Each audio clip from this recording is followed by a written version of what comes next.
weather we're having? Oh, good. Okay, perfect. I'm going to get started. As always, I want to thank the Elias family for sponsoring. And as usual, I want to dedicate the learning that we do to the merit, to add to the merit, to save the hostages, free the hostages, heal the families of the soldiers. There were more soldiers that were killed this week from last week, to help the families get through this horrible tragedy, to heal the soldiers and anyone that needs a refuah. Okay, this week we're going to look at the story of Devorah. Devorah is in chapter 4, Perek Daled of Sefer Shoftim. And so hopefully you have two papers in front of you. One is the psukim themselves, and that's easy to see. It says Shoftim chapter 4 on top with the Hebrew and the English. And then the other one are sources that I hope we get through. And so there are sheets up here. So whichever one you're missing, Judy will bring you the other one. Maybe you could bring a set for Marilyn, and that way she'll just have an extra one, and Marlene. Okay. So just as a reminder, there are certain themes that run throughout the book, even though the stories themselves are not the same, right? Are all separate, and you don't need one for the other. I'm sorry, I'm just going to record on my phone just in case there's an issue with the recording. So give me 30 seconds. Okay. We'll do a new recording. Okay. And the major theme in the book is, first of all, there's a recurring cycle where the Jewish people sin, they do avodah zarah, Hashem gets angry and sends an enemy. The people then do tshuva, they call out to Hashem. Hashem inspires a hero, some kind of, we call him a shofet, but we saw in the first class, we're not sure what that means. We tend to think of a shofet as a judge, right? That's the translation, but we don't really see them acting, except for actually in our story, we don't really see them acting as a judge in court. So it's some kind of inspired military leader who's going to go out and militarily defeat the enemy and save the Jewish people. And then everything is great for anywhere between 20 to 80 years, depending on who we're talking about. And then they die, and then the people sin again, and the cycle goes back. However, I did mention in the beginning that although we call this a cycle, and it is, it's also a downward spiral. So every story we get, every story, we take some source sheets over here. Every story we get a little bit more problematic and a little bit more problematic and a little bit more problematic. So we're still in the good section of the book. In fact, our story takes place over 2 chapters. We're only going to look at the first one, because the first chapter, Perek Daled, is the story. Perek Hey is a retelling of the story in poetic form. Devorah then sings this victory song where she retells the story and kind of reframes it so that we see it a little bit more clearly. I'm not really going to look at that so much, but why do we have a song? Why do we have poetry in the middle of a book of prose? By the way, can anyone shout out where else we have biblical poetry in Tanakh? Where else do we have a poem, right? It's a lot of stories after the splitting of the sea, right? Shemot, we have, it's all story and halacha, and then all of a sudden we have a poem in the middle. Anyone, any other examples of poetry? Be'er Miriam dies, and then there's a problem with the water, and there's this like 4-line poem about the well that, right, that they have. Shir Shirim, right, is an entire book of poetry, right? And so we get that. Shir HaShirim is a book of poetry. Mishlei is all poetry. But finding a poem within a book of prose is very rare. So you have Az Yashir, Shirat Hayan, you have Shirat HaBe'er. At the end of Shmuel Bet, there's a poem, a victory poem that David sings. Why do you have poetry in the middle of prose? So one of the theories is it's the end of an era. When you have a shift from one to the other, you get a poem to mark the end of what came before, and now we're starting something else. So for example, Az Yashir, we were in Egypt. The end of the salvation is Az Yashir, is the splitting of the sea. Till the splitting of the sea and the destruction of the Egyptians, right? We're still under threat. Once they're gone, we're done. Sing a song, and now we can move into part 2 of our story.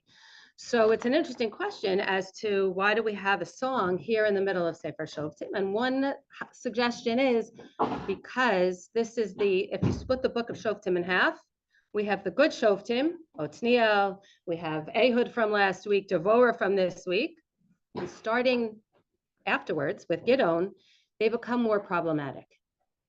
So Devorah, Barak, they're still on the good half of the book where really rah, everybody's great on the surface level. So I want to start looking at that. Let's read the story together to see what's happening.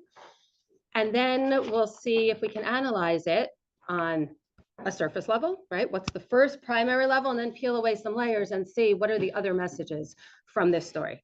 So Parak Dalet, chapter 4, the Jewish people in Pasuk Aleph, they start sinning, and Pasuk Bet, Vayim Kerem Hashem biyad Yavin melech Canaan Asher malach b'chatzor, b'sar tzva'os Sisra, v'hu yoshev b'charosh hagoyim. The Jewish people were sold out into the hands of Yavin, the king of Canaan, who ruled in Chatzor, and his captain of his army was Sisra. So we already know the main enemy is Canaan, the Canaanites. This is the last year of the Canaanites.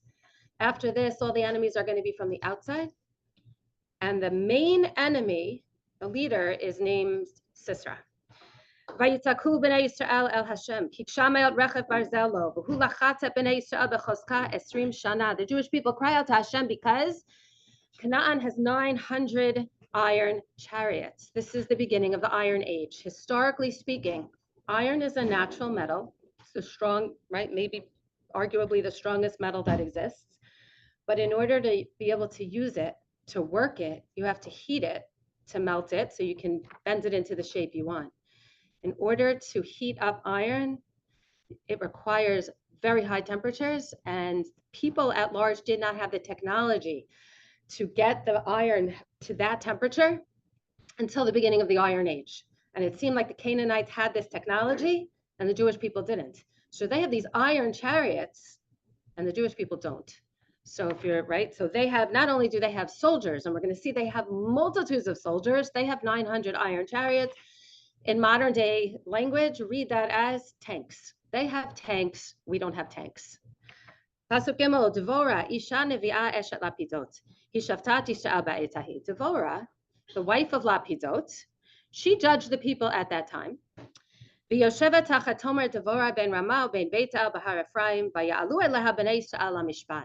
would sit in the middle, in the center of the country, in Ephraim territory, and sit under a tree and judge the people. She literally was a judge. People would come to her. I know this doesn't seem like the biggest deal, but rewinds a couple of thousand years in ancient times for men to come to a woman to judge cases. So if you're having an issue with your neighbor, to go to a woman, that was a very big deal. So Devorah is sitting under the tree. How did she get this authority? And it seems like she got this authority for one of two ways. One is she was a prophet, right? She was a Neviah. And chances are, you know, like all the stories about the wise woman of, excuse me, whatever town, right? People know, you can sense when someone has wisdom. And it probably took a while, but it was probably her closer circle who saw her as this wise woman who you can go to for advice, for help and guidance. And then it kind of extended and it just was recognized, I think, by the larger population. So you have this woman who's a judge, accepted by the people, a leader, a prophet. She's sitting and judging the people. Pasuk Vav is verse 6. Vatishlach vatikra leBarak ben Avinoam mikedesh Naftali. Vatomer elav, Halo tziva Hashem Elokei Yisrael, lechu mashachta bahar Tabor, velakachta imcha 10,000 ish mibnei Naftali ubnei Zvulun. She sends a message to this man whose name is Barak ben Avinoam. He's in Kedesh Naphtali, which is in the north. So she's in the center, he's in the north. And she says to him, Hashem has called you to gather 10,000 men, 10,000 soldiers from Naphtali and Zvulun. And what are you going to do with these soldiers? Right? Go to Har Tavor, the mountain of Tavor, again in the center of the country. Pasuk Zayin, Mashachti elecha al nachal Kishon et Sisra sar tzva Yavin. Hashem says, right, Devorah, speaking as a messenger of God, you gather 10,000 soldiers to this Tavor mountain, and I, says God, will gather the Canaanim to the valley below, and I'll give them into your hands. So basically, gather 10,000 soldiers and go to war against the Canaanim who have 900 tanks. And don't worry, because you're going to win. Thus says God. And in Pasuk Chet, verse 8, Vayomer Leha Barak, Im telchimi v'alachti, v'im lo telchimi, lo telech. And his response is, I'll go if you come with me, but if you don't come with me, I won't go. Pasuk Tet. So her response is, in verse 9, Vatomer haloch elachimcha. Okay, I'll go with you. Ephes, however, lo tia tifartacha al haderech asher ata holech. Tiferet is glory. You won't get the glory if you follow this path, right? If we do it your way, you're not going to get the glory. Ki biyad isha yimkor Hashem et Sisra, because God will give the enemy into the hands of a woman. Oh, okay. Sorry, they're taking off the what's it called? The wall outside. We'll try to get them to hold up. Okay. God will hand them up into the hands of a woman, so you won't get the glory. It's total tangent, but I just remember being at a basketball game for one of my kids, and it was tied. It was like one of these nail biter games, like, oh gosh, who's gonna win? And like the buzzer, right? The buzzer buzzes, and it's the end of the game, and it's tied. But at the last minute, one of the kids was fouled. So now, like, everyone's watching, right? Like, what's gonna happen? And the kid takes the foul shot and makes it. And whoa, this kid saved the game for us, hero of the game. Meantime, the kid who scored the 60 out of 92 points, that's not the hero. It's the one kid who got that 1 point the whole game. So that's what she's saying. You're going to take everyone into battle, but everyone's going to attribute the victory to a woman. And he says, right? He doesn't even respond. End of Pasuk Tet, Vatakam Devora Vatelach in Baraketcha. And so she goes with him. Okay, Pasuk Yud. Verse 10, Vayazek Barak at Zevulun vet Naphtali Ketcha, Vayal Beragla Vaseret Alfei Ish, Vatal Imo Devora. So she calls the people of the tribes of Naphtali and Zevulun. They get 10,000 foot soldiers, and Devora goes with him to battle. Unclear whether she actually goes to fight, but she goes with them to Har Tavor, to the mountain of Tavor. Yud Aleph, we get a parenthetical statement. There's a piece of information we're going to need for later on in the story, and so kind of put this sentence in parentheses. V'chever hakeni nifrad mikain mibnei chovav choten Moshe, v'yeto halo ad elon b'tzananim asher kedesh. There's a man whose name is Chever Hakeni. Who are the Canim? Canim are descendants of Chovav. Who's Chovav? Moshe's brother-in-law. Now, the Gemara tells us Yitro has 7 names, so it's very unclear whether this is the descendants of Yitro or one of Yitro's sons. But we do know that there is this group of people called the Canim who are related to Yitro, who is Moshe's father-in-law, who came to Canaan with the Jewish people as our allies. And they are always seen as the good guys. Fast forward to Shmuel Aleph, when Hashem tells Shaul to go wipe out all of Amalek. Before he does that, he goes to the Canim and says, you live very close to Amalek. We're about to attack Amalek. I don't want you to be collateral damage. I want you to, flee before the battle starts. They are our allies. They are good guys. They are definitely on our side. So we're getting this piece of information. There's this man whose name is Chever from this group. And for some reason that we don't know, he separates from his people and pitches his tent right near where this battle is about to take place in Kedesh. All right, back to our story in Pasuk Bet. Vayagidu leSisra ki ala Barak ben Avinoam Har Tavor. So Barak gathers his army, top of the mountain. Sisra, right, the army general of the Canaanim, hears that the Jews are gathering for battle. And so in Pasuk Yud Gimel, in verse 13, Vayaz Eg Sisra, it's Kol Rifbo. So Sisra gathers his entire army. Shameot Rechev Barzel, his 900 iron chariots, Ve'et Kol Ha'am Asher Ito Mecharoshet Hagoyim Al Nachal Kishon. His entire people, they come out from Charoshet Hagoyim, where they live. They come to the valley of Kishon. Vatomer Devora El Barak, and so now you have the 2 armies in place. And Pasuk Yadalit, Devora says to Barak, Kum, get up, ki zeh hayom asher natan Hashem et Sisra beyadcha. Today is the day. God is going to hand the enemy over to you. Halo Hashem yatsa lefanecha. Isn't God going with you? Right? God is going with you. Let's go. Vayered Barak mehar Tavor v'aser alafim ish acharav. And so Barak descends the mountain with his 10,000 soldiers. Pasuk Tevav. Vayaham Hashem et Sisra ve'et kol harechev ve'et kol hamachane lefi charev. This is a very hazy kind of pasuk. It's unclear. Hashem confuses Sisra and his chariots and his soldiers by sword. Not sure what that means. Before Barak. So probably it means there's a lot of confusion and the Canaanim end up losing to the Jewish people, right? Whether they kill each other in the confusion or there's so much confusion the Jews overpower them. Either way, there's, right? The Jews defeat the Canaanim. Vayered Sisra me'al hamerkava ve'anas baraglav. And Sisra is on one of these chariots. He descends from the chariot and he flees. Pasuk Tedayin. So the army general flees. Our army general is going to chase after him. So in Pasuk Tedayin 16, Ubarak radaf achrei harechev v'achrei hamachane ad charoshet hagoyim. I'm sorry, he doesn't chase after him. He's chasing after the enemy. He chases after the chariots and the army. And the entire Canaanite army is wiped out. Not one soldier remains. What about Sisra? He ran away. The Sisra nas baraglav. Sisra ran away by foot, right? What a come down. Pun intended. Nas baraglav el ohel Yael eshet chaver hakeni. He's on his way. He's fleeing, and he sees the tent of Yael, who's the wife of Chaver, who's our ally.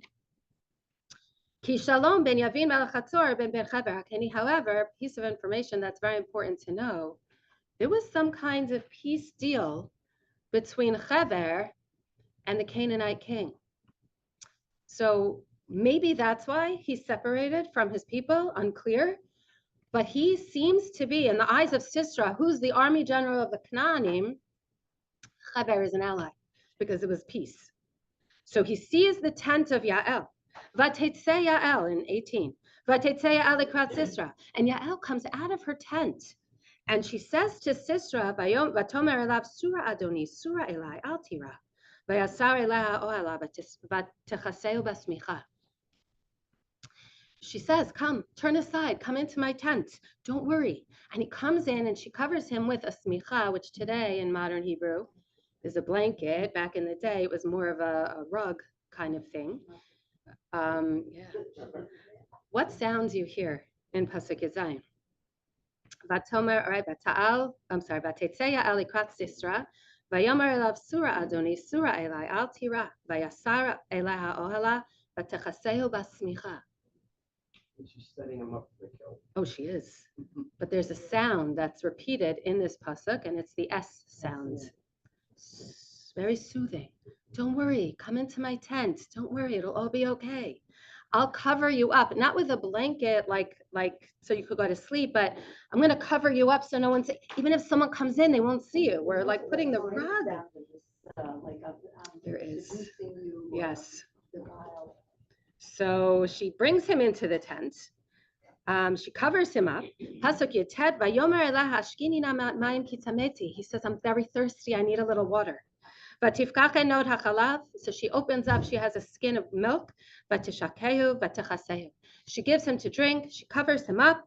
Vayomer elaha amod petach ha'ohel. And he says to her, stand by the entrance of the tent. V'haya im ish yavo u'she'alech. And if someone comes by and asks you, Vayom va'omar hayesh bo ish, someone comes and says, is anyone here? Ve'amart ayin, and say, no, no one's here. By the way, the Medrash says he prophesied and didn't even realize what he said, because there is no man in this tent, because he's dead. He's like a dead man walking, right? So if someone comes, just say, no, no one's here. So if you think about a tent, I am speaking hypothetically because I know nothing about tents, but apparently when you set up a tent, you need to make sure it doesn't blow away in the wind. You have to stake it in the ground. So in the corners, there's a stake. She takes one of those stakes, and she comes to him quietly, and she, I don't know how to say this. She inserts, impales him in the forehead. But Titznach ba'aretz, and he dies. Hu nir dam, because he had fallen asleep by Ya'af. He had fallen asleep. He was exhausted by Yamot, and he died. V'hinei Barak, Rodef at Sisra. Barak now came back from chasing the rest of the Canaanim, is running after Sisra. V'tetzeya el akrato, until Yael again comes out of her tent. V'tomer lo, and she says to Barak, our hero, Lech ve'areka et ha'isha asher ata mevakesh. Come, I'll show you the person that you're looking for. Vayavo elea v'hinei Sisra nofel met, v'haya ted barakato. And there, behold, Sisra was lying dead with the stake, the tent peg, in his temple. So on that day, God subdued the Canaanim before the Jewish people. On a very, very first layer look, this is a direct, what comes next, from the story of Ehud that we looked at last time. Now, for those of you who are not here, it's a very similar story. In both stories, you have the enemy being subjugated in two parts. There's a war where the Jewish people win, and there's the enemy leader who is then killed. And the enemy leader is killed with some kind of sharp implement being inserted into his body, right? By a very unlikely hero. Last week, it was a lefty. This week, it's a woman, right? So you have these parallels between the stories.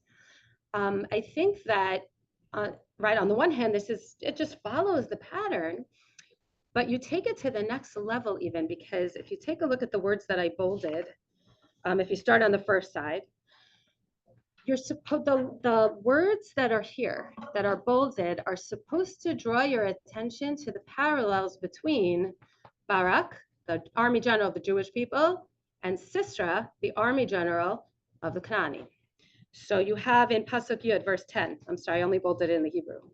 Vayaz'ek Barak et Zevulun, vaya'al beraglav. Vayaz'ek is a very bizarre word to use in this context. Liz'ok, anyone? Liz'ok is to scream, right? To cry out. So Vayaz'ek Barak et Zevulun literally means he cried out or screamed to Zevulun and Naphtali. It really means he cried out to them to come to battle, right? He called them to battle, but it's a very unusual word. And you have the same word on the bottom of the page at 13 in Yud Gimel, Vayaz'ek Sisra et kol richbo. Sisra also calls his people in the same way, using that same word.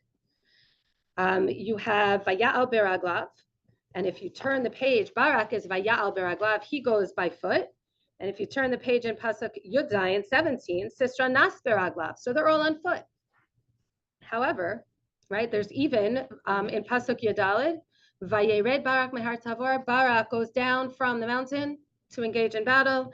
And you have in Tedvav, Vayered Sisra me'al merkava, Sisra comes down from his chariot. So you have a lot of parallel language. You're supposed to be comparing these two. But if you take a look at the beginning of the comparison, it seems very, very uneven. You have Barak, we don't even know who he is. Barak ben Avinoam, who is he? I don't know. Then you have Sisra, who is he? He's the army general. How many men does Barak have with him? None. He has to call people. How many does he call? 10,000. How many people does Sisra have? We don't know a number, but it actually says at one point, Hamono. Hamono is his hordes, his multitudes. And in addition to those trained soldiers, as opposed to our farmers that we call to please come and help us with any farm implement you may have, in addition to his multitudes of trained soldiers, he has iron chariots. So you're comparing them and you're saying this is very uneven. And yet now you compare the verbs that are the same, but what's the action is very different, because they're both going down. But why do they go down? Well, in verse 14 in Yud Daled, Barak is going down from the mountain to engage in battle. And what we have in Tedvav is Sisra's going down from his chariot to flee the battle. And again, also, you don't have to keep flipping, but in Yud, right, when it says Vaya'al beraglav, they go up by foot, right? He goes up the mountain by foot to go prepare for the battle. And Sisra is Vayanas beraglav. He ends up fleeing by foot. So on the one hand, you're supposed to make these comparisons because it's parallel language, and it's some of the words are a little bit unusual, and so it's supposed to call your attention. Let's compare these two. At the beginning, this is very uneven. And yet, if you follow the story, because of Hashem, everything gets flipped on its head. And so you have the mighty general who's coming down from his chariot because he's losing, and he's fleeing by foot because he's running away because they're losing. And so everything gets flipped on its head. So this is really almost like a Megillat Esther story. V'na'afochu. Everything gets changed and flipped. And why does it get changed? Why does it get flipped? Because of God, right? Hashem is here to save the day. We did tshuva, and Hashem is saving us from our enemies. And that's really the story in a nutshell. But then we want to peel away some of the layers a little bit. We did tshuva? We did tshuva. Did we do tshuva? Yeah, in Pasuk Gimel, Vayitzaku b'nei Yisrael Hashem, b'nei Yisrael call out to Hashem. Now, did they do tshuva is a very good question. It's unclear, right? They call out to God because they're in trouble. Does that mean they did tshuva? I don't know. That is, in a certain sense, that's tshuva. You know, the question is how much tshuva are they actually doing? But they are recognizing God is the one who could save them. Okay. Who are our characters in this story? This is a phenomenal story in that there are many women in this story. We don't really usually get so many women. And in fact, Sefer Shoftim is an anomaly in that sense. There are so many women in Sefer Shoftim, and there are articles written about this and books written about this. But this story in particular, if you include the song that comes afterwards, Sisra's mother makes a guest appearance, a cameo appearance at the end of the song. So in this story, there are 6 characters. There are 3 men and 3 women. So there are a lot of ways to read the story and a lot of ways to read the characters. So I'm just going in one direction. But I encourage you always to read more and go to other classes because there's so many things to learn from here, depending on how you're looking at it. But if you take a look at the characters, 3 men and 3 women. So before you even look at anything, any of the sources, anything, what do we think about Barak? Barak ostensibly is our shofet. If we define shofet as a charismatic military leader, he's our shofet, right? He's not a judge. That's Devorah. How would you describe him? Is he a good character? Is he lacking in any way? Or is he really a really good, excellent character? We're dividing Sefer Shoftim into 2, the good guys and the problematic. He's on the good guy side. So how would you read it? He's what? He's weak. What makes you say he's weak? Torah has to tell him, if you get the soldiers, get them together. Devorah has to say, let's go. Well, he wasn't going to say that what she's saying is true. He needed her to go with him. Right. Not go alone. Go along. He wouldn't go alone. He didn't have, feel he had the merit. Okay, so that's an interesting question. Why does he ask her to go? So on the one hand, let's go with what Jeff said. Okay, now we can start looking at our sources. Okay, look at number 1. I guess number 1 and number 2 are 2 different opinions as to why does he ask Devorah to come with him? I'm going into battle. Do you beg your local shul rabbi to come with you? I don't know. It depends, what your shul rabbi looks like and how much he works out. But yeah. Why doesn't she say, if I go with you, or I don't go with you, then I'm going to get the credit? Why would she get the credit if she didn't go? No, she said if I go with you, a woman's going to get the credit, not you. No, but if I don't go with you, did she say if I don't? No, I think that was understood. If you go alone, you'll get the credit. If I come with you, and by the way, just to throw this out there, which woman gets the credit? Yeah. Right? So you think it's Devorah in the beginning, but then you get to the end and you see the woman she was referring to is really Yael. So if you take a look at number 1 and yeah, I'm sorry. So I'm thinking like when the Jews went into battle in the desert, they always went with Moshe. Did they? Did they have the image of Moshe? Oh, so Moshe was lifting up his arms, right? They went into battle with Amalek. Moshe was lifting up. Anyone know where he was? Yeah, he wasn't on the battlefield. He was, Yoshua led them into battle. Okay. I So, just thought okay, maybe no. that he needed the extra connection to God? Yeah, Okay, so that's the question. And then I do want to bring it Well, into that's what the Lord modern like- day times, because what does this mean for us today when soldiers want tzitzis or not religious? Or when I remember seeing one of these video clips of a room full of Sifrei Torah that they're bringing into battle. What does that mean? Is that a good thing? Is that a bad thing? How do we understand it? So take a look at number one. The Ralbag says, Hinei hayta tshuvat Barak. The answer of Barak, she'im telech imo devora b'melchama yelech v'im lav lo yelech. His answer, if you go with me, I'll go, otherwise not. Ki chashav ki bizchuta tidbak yoter ha'ashgacha im chel Yisrael hanilchamim im Sisra. Right? He thought her merit will be helpful. I don't deserve it. I'm not really such a, I'm tried my best, but she's a Navi. Of course, God will help us more in her merit if she's with us, right? So that could be one thing that he's thinking. Another thing that he's thinking, right? Possibly the Malbim. Achar shahaya tzivur sheim shoch alav aseret alafim ish.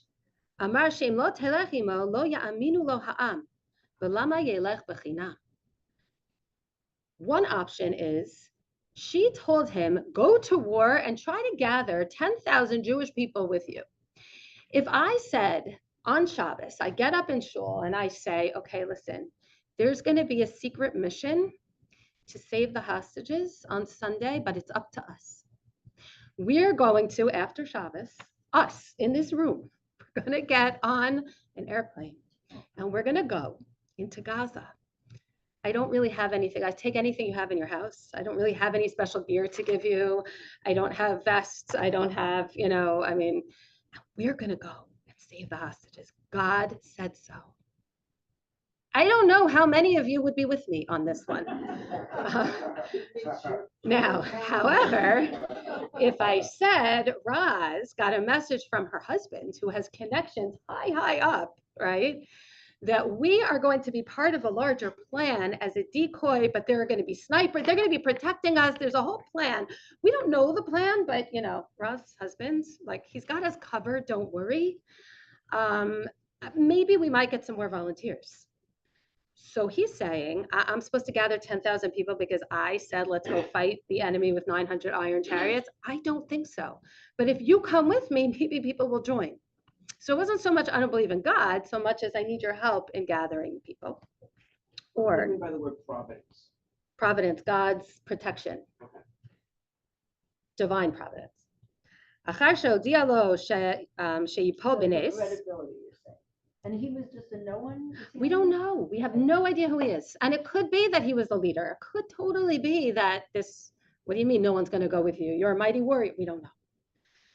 Option. A charismatic military leader is a shofet? So we were trying to figure out in our first class, what is a shofet? Because in English, a shofet is translated as judge. In fact, if you look throughout Tanakh, lishpat, that word in Hebrew means to judge in a court.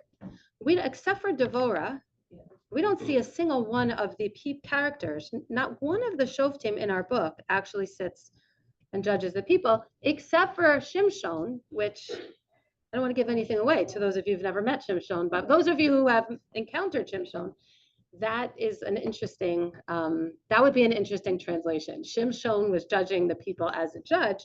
So the commentators try to figure out what is a shofet in our context. And it seems like the common denominator in all of these stories is that they are a military leader of some sort, goes to war and destroys the enemy. So then why did she need someone else? And Why does she need someone? She needs someone to go into battle. She's a woman. Back in the day, that, first of all, even today, halachically, that's very problematic. We've gotten around it. And so, yay, we have many, many women in the IDF, but it is an issue, which is. That defeat the idea that the definition is that she's military leader. So yes, no, so we're saying in this case, who was supposed to be the shofet?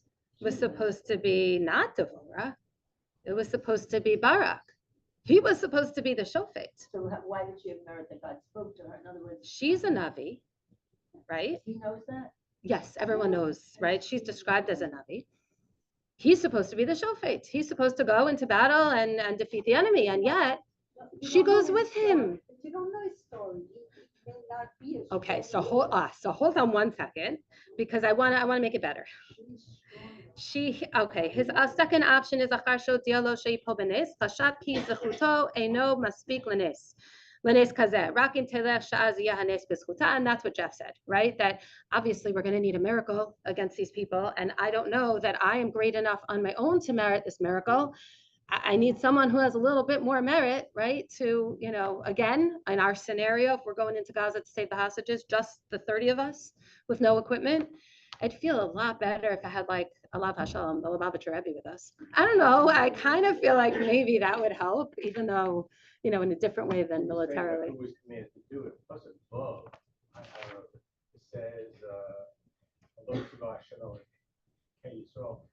Was Barak actually commanded and knew about that command beforehand? Okay, I'm going to get there in a second. That's a very good point. That's a very good point. So the question is, why does he want her to go? And is it a good thing or a bad thing? And I do want to say, we don't know his backstory. We don't know why he was hesitant. And I also want to say that even if he was a leader, even if he was a very charismatic leader and people will follow him, just because he feels like he needs a little extra bolstering doesn't make him a bad person. And I think it's very human. I will say, though, if we're talking about the larger picture of the book of Shoftim, the leader beforehand was Ehud. Ehud seems not to have been a leader of men, not necessarily to have been a charismatic leader, and he was a lefty. And it seems like nobody told him to go. Ehud did his whole thing on his own. He had the belief in God that I'm going to go and save the Jewish people on my own, right? And yes, we do believe he was inspired by God in some way, but he didn't have a Navi coming and saying, this is a good idea, do this. So I'm not saying Barak is a bad person. I'm not saying it's negative. I'm saying compared to Ehud, we're already a step down. We're already not on the same level as we were. I'm not judging because I don't know that even with Devorah coming with me, I would go into battle against, an enemy like this. So I think it's not a bad thing. And I think that to take a look at why he wanted her to come with is a little challenging, only in the sense of, can you think of another story where the Jewish people took something holy into battle with them because that will save them in battle? Okay, so I don't think Shaul, I think the story before.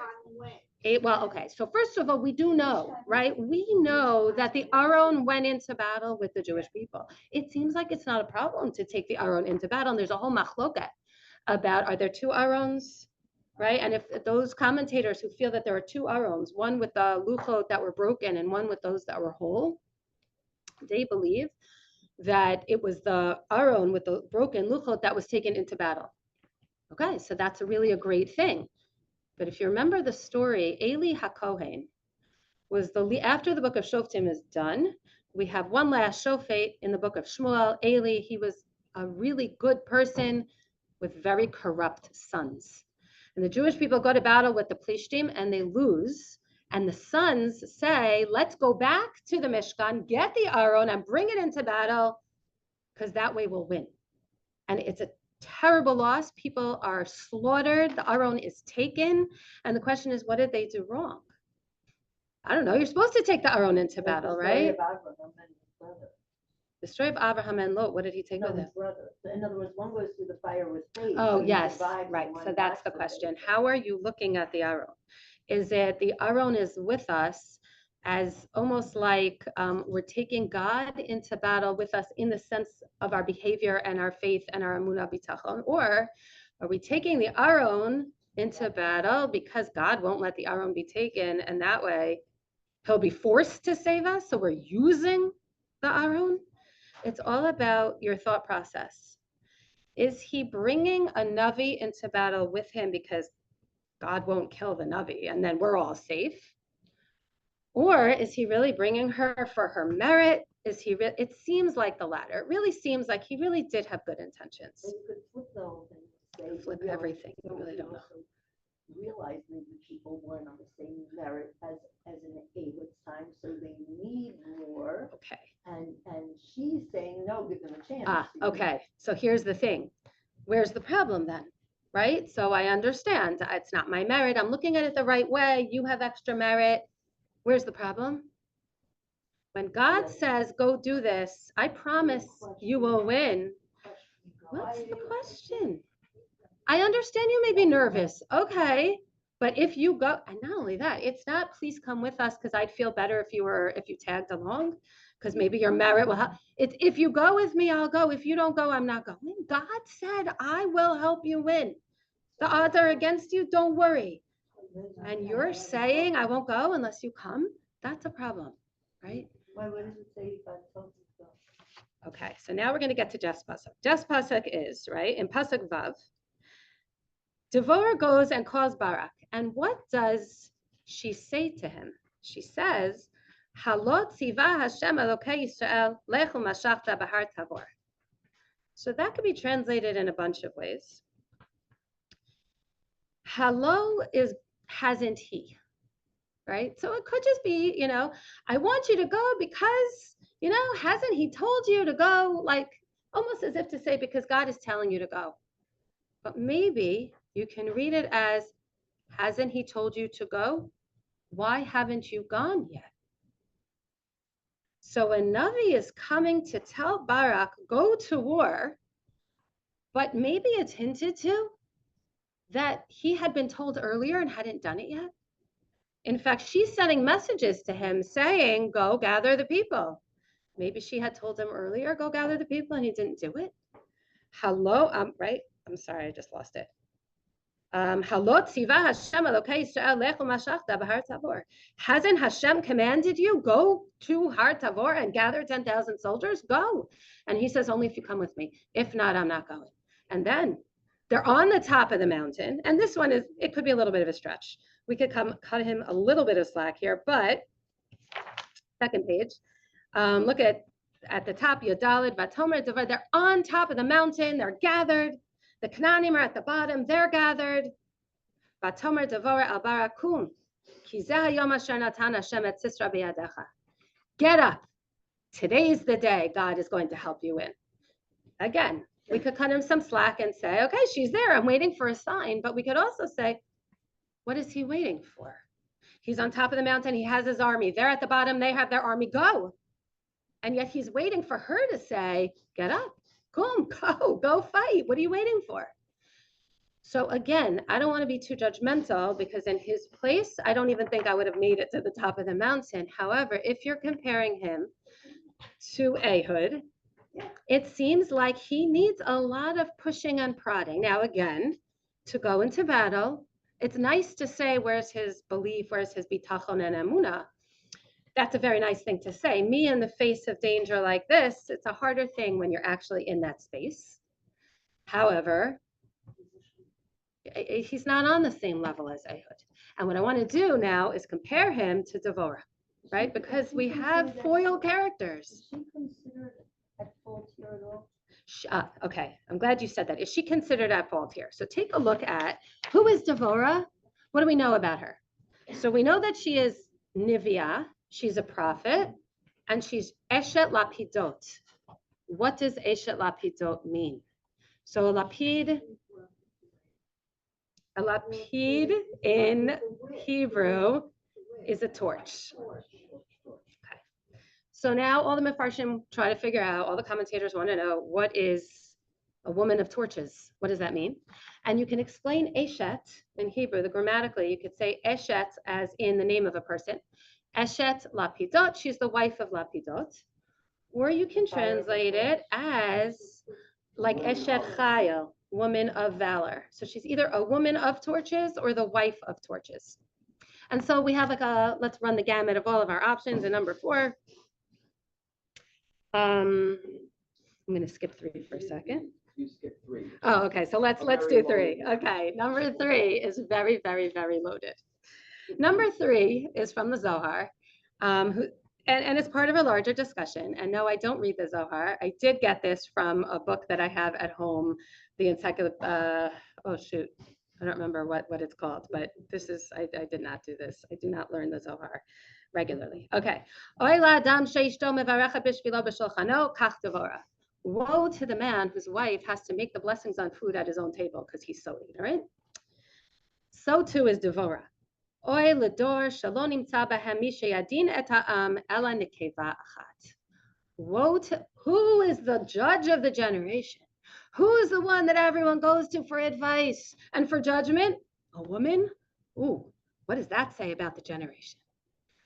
Now, what's fascinating about this is that it's not an indictment of women, and it's not an indictment of her. It's an indictment of the generation. It's the question, where are the men? And we had this once before. I'm sure we have this lots of places in Shmot. How does the book of Shmot begin? Paro makes a decree, right? Even before that, Paro decides to enslave the people. That's chapter 1, right? He decides to enslave the people and he puts them to work and he makes the decree, let's kill all the boys. Chapter 2, couple gets married and has a child, and then the dad disappears. All the characters in chapter 2 are women. The mother hides the baby. She can't hide him anymore. She takes him down to the river. The sister comes and watches to see what will happen with this baby. Who's passing by? Paro's daughter, right? Substitute Hitler for Paro, right? The Jews are under death decree. All the boys are supposed to be killed by decree of Hitler, and yet Hitler's daughter comes and saves the Jewish boy, okay? All the heroes of chapter 2 are women. Where are the men? It doesn't detract, it makes it greater what these women do, but you kind of wonder to yourself, where are all the men? And the Medrash is very harsh with the men, right? One of our favorite Medrashim, those women of us who are sitting here, is the sink in the Mishkan is made out of mirrors, right? Why mirrors? Where do these mirrors come from? They're donating to the Mishkan, and the women come with their mirrors. And Moshe is disgusted. And he says, mirrors, these instruments of vanity, that's what you're bringing to the holy Mishkan? And Hashem says to Moshe, stop.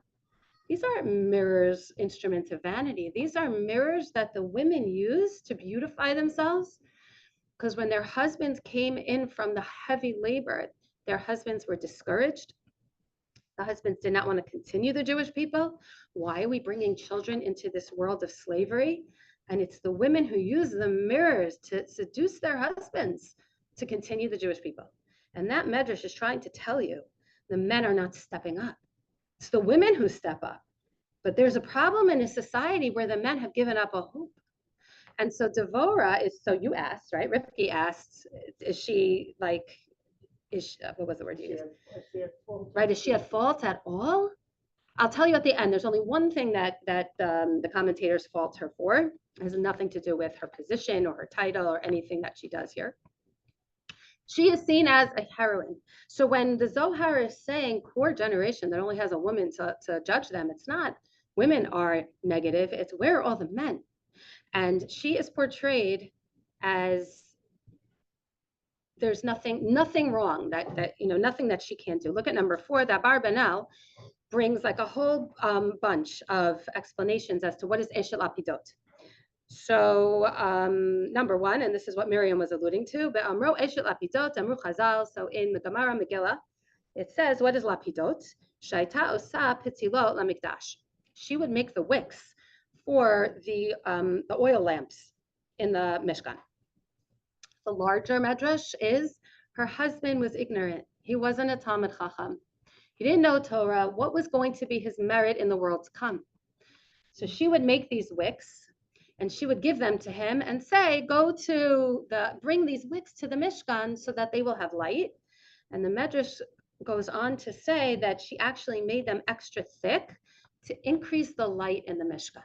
God said, you increase light in my house, I will increase your light, and that's how she became a Navi. In this particular explanation, she's the wife of Lapidot. Why is he called Lapidot? Because he's the one who makes the wicks, the torches, and she's his wife, but it's all in her merit. Totally positive. Next one. Some of the Mefarshim says she's actually It's not the wife of this ignorant person, but she's the wife of Barak. Why does Barak get another name? Why is he Lapidot? Because Barak in Hebrew is lightning. So lapid is a torch, it makes light, he's lightning. Oh, look, it's the same person. I really just can't help myself. I'm going to throw this one out here. When I taught this the last time, someone said, oh, no wonder he didn't listen to her, because she's the wife. And he did in the end. But there's a great, I just can't help myself. In her poem, she's going through in poetic form what happens in this story. So it's Parak Hey. I didn't bring it for you because I wanted this source sheet just to be one page.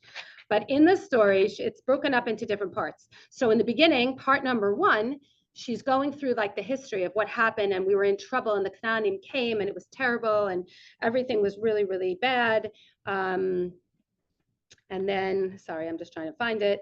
And first now I'm not finding it. Okay. And she's describing this whole thing. And then, yes, okay. And it takes her like 10 psukim to describe the whole situation before the war. And then we get up to Pasuk Yud Bet, where it says, Uri, Uri, Devora, Uri, Uri, Dabri, Shir, Kum Barak, Ushvei Shavyacha ben Avinoam. And she says, then we went out to fight with, right? Hashem sent us out. We went to fight. Get up, arise, Devora, and sing your song. Get up, Barak, and take your captive, son of Avinoam. And so then the story continues. And so this was a very tongue-in-cheek explanation of these psukim, where she's giving her whole long explanation about the whole situation that happened before the war. And he breaks in and says, Uri, Uri, Devora, Uri, Uri, Dabri Shir, like, get up, Devora, start with the song already, like, get to the action. And she turns to him and says, Kum Barak ushvei shivyacha, like, get up, Barak, go take care of your captives. Like, leave this one to me. Like, like they're an old married couple. But anyway, so they're very possible that she's the wife of Barak. Doesn't seem that way. He's living up north. She's in the center. Barak and Lapidot are not the same name. So there are reasons why Chazal really do equate them. But I like the next two even more. Ralbag Piresh, Lapidot Kamo Lapidim. The Ralbag says Lapidot is the same. Problem is, Lapid is torch, the plural is Lapidim. So what is Lapidot? He said it's the same thing. They're both torches. The level of prophecy was so high that she got, it was almost as if she was surrounded by torches. It's almost like you saw the fire of God. You saw her aura. That's how high of a level she was on. And then the Abarbanel gives his, which I think is the best. He says, "B'ma shamar eshel lapidot, hora shayta eshet chayil, u'maseh chayim uzrizi ma'od, ad shayta kmo lapid esh." Eshel lapidot is like eshet chayil. It's not the wife of, she is a woman of lapidot. What does it mean to be a woman of torches? She's like a firecracker. She is tough, she's sharp, she goes, right? Zariz is like that. She gets things done. Her actions were quick until she's like a torch. She's amazing. And so Devora is really seen as such a positive character. The only negative anyone ever says about her is that in her song, when she says, there's one line that she says where everything was bad until I came. And they said, that's a little bit haughtiness, but that's it. Otherwise, she is. So here we have, if you compare the two characters, you have Barak, who really needs to be pushed and prodded, and then you have Devora, who says, let's go. What is the problem? You want me to go to battle with you? No problem. I'm a woman. I will go. I got you covered. So we have the comparison of the men and the women here highlight that even though Barak, we're cutting him slack, he's human, I would do the same in his place. On the other hand, compared to Devora, we're already seeing a little bit of the spiraling. And I want to take 2 minutes to discuss Yael and her husband Hever. What are they doing here? Why do we have this information in the middle of the story? Hever is part of these Canaanite people, and he separates from his people, and he pitches his tent someplace else. Why does he do that? So obviously he does that as a divine plan, so they could be right in the right place at the right time to kill Sisera. However, oh, by the way, I did skip 5. 5 is just saying that in the Yalkut Shimoni says that she is, right, what is it about Devora that she could be the prophetess and judge everyone, right? Pinchas was still alive then. So Yalkut Shimoni says it doesn't matter whether you're a woman, a man, doesn't matter, right? If God chooses you, then that is your merit. So very, very positive. Okay, number 6, the Rabag says, V'yarep kol Ya'el sha'am. Okay, hold on. Yeah, all right. Yael's actions show you, right, that Heber followed the intentions of the rest of Chovav, to follow the laws of Israel. It says in the Pasuk that Sisra trusts Yael because there was peace between Heber and Sisra. Peace between Heber and Sisra. What is going on? Why is there peace between the Knaanim and Heber? Heber is supposed to be our ally. Whatever the husband was doing, Yael showed that she was truly part of the Cani clan. Because there was peace between Heber and Sisra. We don't know why. Maybe Heber bent to the rulership of Yavin. Maybe there was love between them for a different reason. What the Ralbag is saying is, the Canim are supposed to be on Bnei Israel's side. Why Heber separated from those people and positioned himself here, we don't know. Maybe he was scared. They're the leaders. I can't be allied with the Jews in this battle, right? I could be, by the way, what's his name? Heber. What does Heber mean? Friend. I'm everyone's friend. I'm friends with the Jews. I'm friends with the Canaanim. I'm everyone's friend. But when do you have to take a side? When can't you be everybody's friends? Oh, when there's a conflict, when there's a war. You could be everyone's friend for the 20 years they were subjugated, but now pick a side. And he picked a side. He just picked the wrong side, right? He's separated from his people. So what does Yael do? Heber's not Jewish. So he separated from, He was from the Canim, who was, right, descendants of Yitro, Moshe's father-in-law, not Jewish, but allies of the Jewish people. And yet he separates from his people. And he positions himself here, but his wife kind of redeems him. Because she says, we're on the Jew side. We're allies of the Jewish people. And so it works in her favor that Sisra thinks that that's an ally and he trusts her enough to come in and go to sleep. And then she kills him to say, Heber, you can't be a chaver of everyone right now. You have to pick a side. And so throughout this story, we're seeing that the generation is reflected in their leaders. What's going on in this generation is not good. Not only are they doing avodah zarah, there's a breakdown of society in some way. The men have given up. The men are not stepping up. And it's the women who have to stand up and say, you want me to go into battle? Okay, if that's what it takes, I'll go into battle. You have Yael saying, Heber, what are you doing? These are our allies. Okay, you abandon them, I won't abandon them. And I will mention on your own, if you want to read chapter 5. Here, sorry, let me take a step back. Here, how does she do it? Here, she does it by that sound, right? She kind of lulls him into complacency. She covers him with a blanket, right? Which is a very motherly act. He asks for water, she gives him milk. Why milk? Puts you to sleep, right? The whole idea here is that she's lulling him to sleep. She's playing on his trust, and then she kills him. And so she's kind of, again, it follows that whole pattern of using whatever you have at hand. I have a 10 peg. That's what I'm going to do. I am at a disadvantage and I'm going to use it to my advantage. And if you compare this to Ehud in the last we said, right? Lawrence mentioned that what's the connection between these two stories?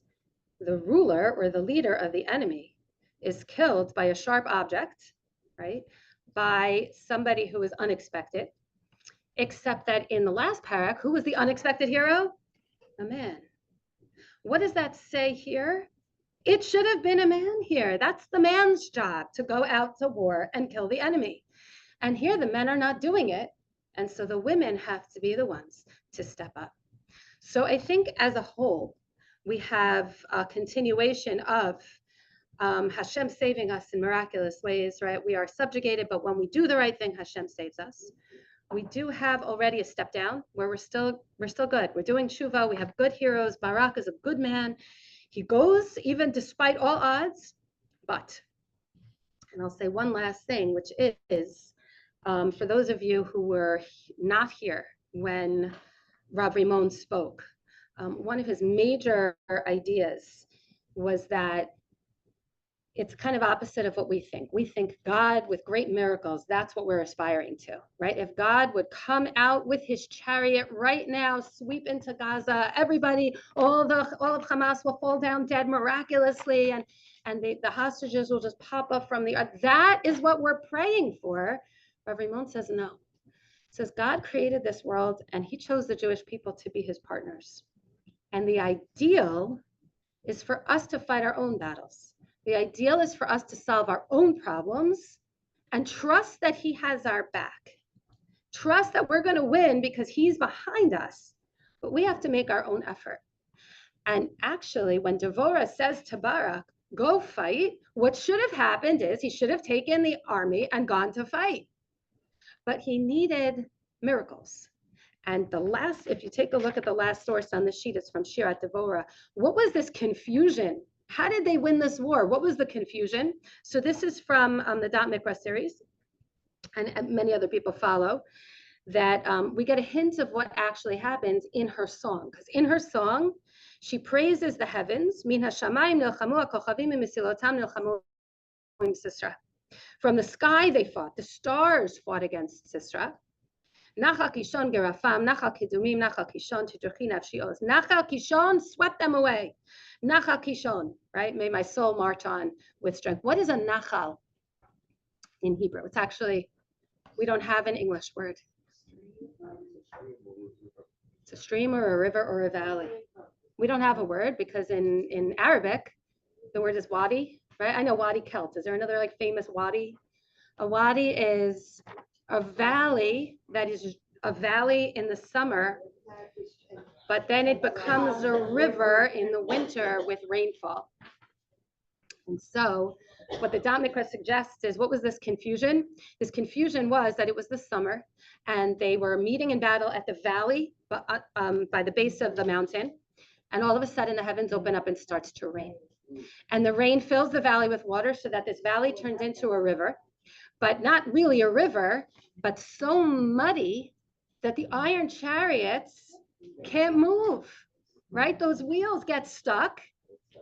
And so that caused all that confusion, which means that we're back to Az Yashir. We're back to the splitting of the sea, which we would say, great, that was a great moment in history. God saved us from the Egyptians. But no, because that's not supposed to be how we win our wars. We're supposed to win them naturally, right? The fact that God has to bring miracle upon miracle upon miracle, he has to send a Navi to tell Barak to go fight. He has to bring this miracle to confuse them, is great. And obviously we merit this miracle. That's a wonderful thing, but wouldn't it have been even better if we could have used our own strategy and our own initiative to fight this war and win on our own terms, and still, like Ehud in the last parak, after it's all over, say, that was all Yad Hashem. So may we merit to win this war and defeat all of our enemies with our own initiative, with God guiding us, and give us the wisdom to recognize Yad Hashem from beginning to end.